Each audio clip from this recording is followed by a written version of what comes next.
ఈ రాష్ట్రం యొక్క అభివృద్ధిని నా చేతిలో పెట్టినరు అన్న సోయి లేకుండా కేవలం నా కుటుంబ ఆస్తిని, నా బంధువులు మిత్రుల ఆస్తిని పెంచుకోవడం కొరకే నాకు ఈ అధికారం ఇచ్చిన పద్ధతుల్లో పరిపాలన సాగుతుంది రేవంత్ రెడ్డి ఆయన మంత్రుల పనితీరు చూస్తే. ఏ మంత్రికి ఏ శాఖ పట్ల అవగాహన లేదు, కనీసం సమీక్ష చేసిన వాడు కూడా లేడు ఎవరు ఇప్పటికీ. ఆ శాఖల యొక్క ప్రాధాన్యతను బట్టి సమీక్షలు చేయాల్సి ఉంటుంది. 15 రోజులకు ఒకసారా, నెల రోజులకు ఒకసారా, 2 నెలలకు ఒకసారా, 3 నెలలకు ఒకసారా, ఎవరు కూడా లేరు. పైగా ఏదైనా సమస్య ఎదురైతే, రాష్ట్ర ప్రభుత్వానికి ఒక సమస్య ఎదురైతే దాన్ని పరిష్కరించే బదులు దాని పరిష్కారానికి ప్రయత్నం కూడా చేయకుండా జరిగేది జరుగుతుంది లేమని చెప్పి గాలికి వదిలేస్తూ దాన్ని పక్కదారి పట్టించడం కొరకు, విషయాన్ని దారి మళ్లించడం కొరకు లేని చిల్లర మాటలు మాట్లాడుతూ ఏదో కొత్త సమస్య ఉంది అని చెప్పి సృష్టిస్తూ మీడియాలో దాన్ని ప్రముఖంగా వచ్చేటట్లుగా ప్రభావితం చేస్తూ పరిపాలన కొనసాగుతుంది. వాళ్ళే తీసుకొచ్చి పెట్టిన సమస్యలు కావచ్చు, వాళ్ళ తెలివి తక్కువతనంతోనో అజ్ఞానంతోనో లేదా వాళ్ళ ధనదాహంతోనో తెచ్చిన సమస్యలు కావచ్చు, హైడ్రా లాంటివి, మూసీ లాంటివి, లగచర్ల లాంటివి, లేదా అనుకోకుండా వచ్చిన సమస్యలు, లేదా వాళ్ళ నిర్లక్ష్యం వల్ల వచ్చిన ఎస్ఎల్బిసి లాంటి సమస్యలు కావచ్చు. ఇవి వచ్చినప్పుడు వాటిని ఎదుర్కోలేక, వాటి సమర్థవంతంగా పరిష్కారాన్ని వెతకలేక ఇతరులపైన నిందలేసుడు, పచ్చి అబద్ధాలు మాట్లాడుడు, ఆ సమస్య యొక్క గ్రావిటీని బట్టి, దాని తీవ్రతను బట్టి వీలైతే బూతులు మాట్లాడుడు, దీని ద్వారా దాంట్లో నుంచి వెళ్ళి బయటపడుతున్నామని అనుకుంటున్నారు. ఆ ఒక్కటే సూత్రాన్ని నమ్ముకున్నాడు. సంవత్సరంన్నరగా మొదలు సంవత్సరం పైగా పోలీసులు వాడే ప్రయత్నం చేసిండు. పోలీసులు ప్రజల్ని ఆపలేరని, ప్రజా ఉద్యమాలను ఆపలేరని, ప్రజల గొంతుకల్ని ఆపలేరనేది అర్థమైంది. ప్రతిపక్ష నాయకుల్ని కూడా ఆపలేరనే విషయాన్ని అర్థమైంది. ఇక కేవలం పక్కదారి పట్టించడం, ప్రజల్లో లేని దాన్ని ఏదో కొత్తదాన్ని సృష్టించడం, చిల్లర మాటలు, వెకిలి మాటలు, బూతులు దాంట్లోనే మాట్లాడడం మొదలుపెట్టినాడు. వాస్తవానికి ఎస్ఎల్బిసి ఘటన పూర్తిగా ప్రభుత్వ నిర్లక్ష్యం వల్లనే జరిగింది. పూర్తిగా ప్రభుత్వం యొక్క నిర్లక్ష్యం, రాష్ట్ర ప్రభుత్వం యొక్క నిర్లక్ష్యం. ఆ పని ప్రతిరోజు కూడా దానికి సంబంధించిన అనేక శాఖలు, భూగర్భానికి సంబంధించిన పరిశోధనలకు సంబంధించిన శాఖలు, రాళ్ళు గుట్టలు, పర్యావరణం, వాటికి సంబంధించిన అనేక విభాగాలు, కేంద్రం ఆధీనంలో ఉండే అనేక సంస్థలు, నిపుణుల నుంచి అనుమతులు తీసుకొని చేయవలసిన పనిని ఆ రకంగా లేకుండా ఆదరబాదరగా వీళ్ళ మాటలు ఎట్లా చిల్లరగా ఉంటాయో, ఎంత దుర్మార్గంగా ఉంటాయో, ఎంత బూతులుగా ఉంటాయో, అదే పద్ధతిలో ఆ పనిని కూడా అంత బూతుగా చేసారు. అక్కడ పనిచేసేదానికి కార్మికులు ఉన్నారని, వాళ్ళ ప్రాణానికి ప్రమాదం ఉంటుందన్న సోయి కూడా లేకుండా పూర్తిగా రాష్ట్ర ప్రభుత్వ నిర్లక్ష్యం వల్లనే జరిగింది.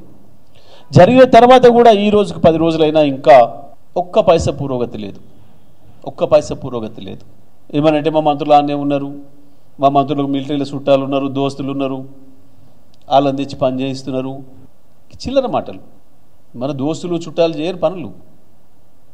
సంస్థలు, దానికి సంబంధించిన ప్రత్యేకమైన సంస్థలు ఉంటాయి, అవి చేస్తాయి పనులు, ప్రభుత్వ పనులు. నీ ఇట్ల పెండ్లు అయితే వచ్చి చేస్తాడు నీ చుట్టపడో నీ దోస్తో, కానీ అది కాదు. ఓ ముఖ్యమంత్రి మాట్లాడేటప్పుడు సోయి ఉండాలి. ఆ ముఖ్యమంత్రి హోదాలో లేవని ప్రజలు అనుకుంటున్నారు, నీ మాటలను బట్టి సరిపోవట్లేవు అని మాట్లాడుతున్నారు ప్రజలు. నీ మాటల వల్ల చెప్పుకుంటున్నావు అది నువ్వు. ఇంకా దాంట్లో చిల్లర వేషం. Srisailam left bank hydel power హౌస్లో ప్రమాదం జరిగితే పోలేదు ఎవరు, సిగ్గుండాలి మాట్లాడడానికి. ఆ మాట ఇన్సిడెంట్ జరిగింది 10 గంటల 9 నిమిషాలకైతే రాత్రి 15-20 నిమిషాల్లో మాకు సమాచారం వస్తే నేను డైనింగ్ టేబుల్ మీద ఉన్న నైటు కరెక్ట్గా 10 గంటల 29 నిమిషాలకు నాకు సమాచారం వచ్చింది. 10:35కు బయలుదేరి వెళ్ళిపోయినాను నేను మంత్రిగా. సీఎండి ప్రభాకర్ రావు ఆయన 70 ఏళ్ల వయసు పైన ఉన్నా ఆయన మేము వెళ్తాం సార్, మీరు ఎందుకు అంటే కూడా లేదు వెళ్దాం, మనం ధైర్యం ఇవ్వాలి, అక్కడ ఏముందో తెలుస్తలేదు అంటున్నారు. మరి ఏమైనా జరిగినా క్యాజువాలిటీలు ఏంటి అంటే ఇంకేం అర్థం కావట్లేదు సార్. యాక్సిడెంట్ అయింది, లోపల ఫైర్ యాక్సిడెంట్ అయింది, పొగలు వస్తున్నాయి, బాగా సమాచారం రావడం లేదు. ఎందుకు అని అంటే పవర్ ఉంటే ఇంకెక్కువ ఫైర్ అయ్యే అవకాశం ఉంటుంది కాబట్టి వెంటనే షట్ డౌన్ చేస్తారు, చీకటి ఉంది, పొగలు కమ్ముకునే మొత్తం అని చెప్తున్నారు. వెళ్దాం పదని చెప్పి రాత్రి 2:30 చేరుకున్నాం. వాడికి అన్ని రికార్డ్స్ ఉన్నాయి అక్కడ. పోతున్నా నేను కలెక్టర్ని ఎస్పీని అలర్ట్ చేసినా వాళ్ళు కూడా చేరుకున్నారు. నిమిషం అది రిపోర్ట్ ఉంటుంది ఎక్కడైనా తీసుకో. 24 గంటలు తిరగక ముందే డెడ్ బాడీస్ రికవరీ చేసినాం, కుటుంబాలకు అప్పచెప్పినాం. వాళ్ళకి కావాల్సిన ₹1 కోటి పైగా ఆ కుటుంబాలకి సహాయం అందించడం, ప్రతి ఒక్కరికి, ప్రతి కుటుంబంలో ఒకరికి ఉద్యోగం ఇచ్చినాం. నువ్వు వచ్చేదో చిల్లర వేషాలు వేస్తుంటే శివరాజకీయాలు చేయబోతే తీసి లోపడేసినట్టున్నారు. నేను అది మా దృష్టికి కూడా రాలేదు, తర్వాత చెప్పాను. ఎందుకంటే నీ ప్రవర్తన ఎప్పుడు అంతే కదా చిల్లరగా. ఇక ప్రాజెక్ట్ ఇంతో రికవరీ చేయలేదని మాట్లాడండి, సిగ్గుండాలి మాట్లాడడానికి కొంచెమన్నా. 2 నెలల్లో 3-4 యూనిట్లు పూర్తి చేసినాం. 3-4 నెలల్లో మొత్తం ప్లాంట్ను రివైవల్ చేసినాం. ఇప్పటి వరకు ఎన్ని వేల మిలియన్ యూనిట్లు పవర్ ఉత్పత్తి అయిందో లెక్క చెప్పు, నువ్వే చెప్పు. నా దగ్గర ఉన్న లెక్కలు నేను చెప్పా. ఎప్పుడు ఇన్సిడెంట్ అయింది, ఇన్సిడెంట్ అయిన ఎన్ని గంటల్లో రికవరీ అయింది, తర్వాత ఎన్ని రోజుల్లో పునరుద్ధరణ జరిగింది, ఎన్ని వేల మిలియన్ యూనిట్లు ఇప్పటివరకు ఉత్పత్తి చేసింది. 22-23లో పీక్లో 6,000 మిలియన్ యూనిట్ల ఉత్పత్తి చేసిన ఒక సంవత్సరంలో. ఇప్పుడు కూడా చేయలేకపోతున్నారు. ఈ సంవత్సరం దాని సగం కూడా చేయలేదు. లెక్కలు చెప్పు, నువ్వే చెప్పు. కేసీఆర్ గారి ఉత్తర్వుల మేరకు నిమిషాల మీద వెళ్ళి రోజులు నెల లోపలే పూర్తి చేసినాం. అంత స్పీడ్గా ఆగిపోయిన యూనిట్ సంవత్సరం అయింది, వచ్చి 15 నెలలు అయింది, పీకలేకపోయినాం. ఇప్పటికి కూడా ఇంకా దాన్ని ఇంకొకటి మళ్ళీ తర్వాత చెడిపోతాయి. చిల్లర విషయాలు, చిల్లర రాజకీయాలు మీరు చేస్తున్నారు. 10 రోజుల తర్వాత పోయి ఓ చిల్లర మాటలు మాట్లాడి కేసీఆర్ గురించి వెళ్ళి ఎప్పుడు పొద్దున్న లేస్తే కేసీఆర్ గురించి ఏడుస్తూ ఏం లేదు. చాలా స్పష్టంగా కనబడుతుంది వీళ్ళ చేతగాంతనం, వీళ్ళ పని విధానం. ఇప్పటి వరకు ఏం జరిగిందో చెప్పలేకపోతున్నారు. మనుషులు బతుకున్నారా లేరా, ఏం జరిగింది. వార్తలు వచ్చినాయి. వాస్తవానికి కేంద్రం నుంచి వచ్చిన సంస్థ, అదేదో సంస్థ గుర్తించింది, శవాలు ఉన్నట్టు మట్టి దిబ్బల కింద ఉన్నాయని చెప్పింది అని చెప్పి మీ మీడియాలోనే స్క్రోల్స్ వచ్చినాయి. గంట సేపట్లోనే మళ్ళీ వాటిని బంద్ చేయించారు. నిన్న రేవంత్ రెడ్డి వెళ్తే 89 పట్టుకున్నట్టుగా తీసినట్టు చెప్తాడేమనుకున్నాం. దేనికి దాచిపెడుతున్నారు అసలు? ఎందుకు ఈ రహస్యం? వచ్చిన నిపుణులను కూడా పనిచేయనిచ్చే పరిస్థితిలో లేదు ఈ రాష్ట్ర ప్రభుత్వం. వచ్చిన నిపుణులను కూడా స్వేచ్ఛగా స్వతంత్రంగా పని చేయనివ్వడం లేదు.